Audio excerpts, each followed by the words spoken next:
no getting around it. We seek belonging, right? And I'll give you a funny example of how it worked. This is Simon Sinek, Why We Form Tribes. We're social animals. There's no getting around it. We seek belonging, right?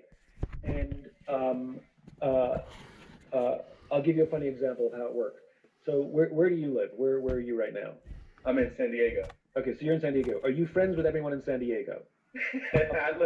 Of course not. That's ridiculous. I know where you're going because I use this one too, but I'll go. Right? Of course no, not. I'm not. It's ridiculous. But if you go to San Francisco and you meet somebody from San Diego, you're like, I'm from San Diego, and you guys are like buds. San Diego shirt or something like that. Right. You have that connection. And then when you're in New York and you meet someone, you're like, I'm from San Diego. They're like, I'm from Los Angeles. You're like, you're both from California. That's right. Right? And you go to Paris and you're on the Paris metro with your family on vacation and you hear an American accent and you turn around and say, hey, where are you guys from? You're from Wichita? We're from San Diego. We're And you're Americans. best friends. Because that's human beings. We seek out people who have shared values, shared understanding of how we grew up, shared experiences, and we create tribes because we're safer in tribes. And that person that you just met on the Paris metro, that tourist family will say, oh my God, have you eaten at this restaurant? And you go, no. And then you will go to a restaurant because tourists told you to. But if a French person, just random stranger French person told you to go to a restaurant, you'd be like, that person's insane. Because there's no trust. Even though they're much better qualified to give you restaurant advice than a random person from Wichita on the Paris metro. Yeah. That's my point, which is we trust people that we're in the tribe with, you know, for better or for worse. And so ideally, you want a tribe to form around vision and values, right? So Marines, if you meet Marines always talk about the intangibles. They're constantly talking about the intangibles. They're always talking about the intangible. What they mean is the values, the trust, the love, the brotherhood, the sisterhood, the honor, the courage. They're a values-based organization, and they understand that what makes them a unit are the intangibles, just like in your relationship. What makes you love your spouse is not that they're pretty. That's nice.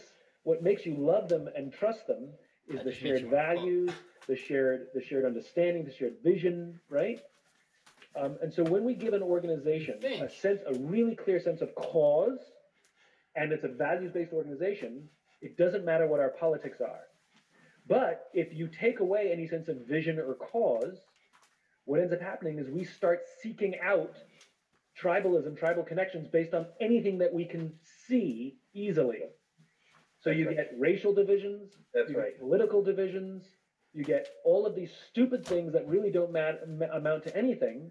And usually the greater the division based on superficial or political lines, it probably means that we are not being offered a sense of global vision and something that unites us in common cause. Yeah. Because you know what it's like. Take any city that has a natural disaster, earthquake, tornado, hurricane, whatever it is. All of a sudden, politics goes away, class goes away, racial divisions go away, and we're all taking care of each other and we're all helping each other. The shared experience. Shared experience. Shared hardship is actually something that releases oxytocin. We talked about that chemical that creates those magical bonds. Shared hardship actually creates common understanding. And so the fact that we are all going through this pandemic, good leaders will talk about how we're all suffering and we all have to help each other. Right? Oh, because, again, I thought we lost you there for a sec. We are in somewhere dark right now. You know, that's why we need a light. It's not the denial of reality. Right. That's positivity. We don't need that. Like, everything's fine, everything's good. What are you talking about? Look at all this opportunity. You're insane. This is no. That's positivity. That's not helpful. That's ignoring the reality. Optimism is the belief, the undying belief that the future is positive. Yeah. But we can talk in realistic terms about what we're going through now. Yeah. And the fact is, it will be over. It will end. We want it to end sooner rather than later. The bunny on my shoe. The bunny on my shoe. I am the bunny. With our the doctors bunny and on my nurses, shoe. mentally healthy when they come out of it. Like we need to work on those three things. But at the end of the day, it's gonna end.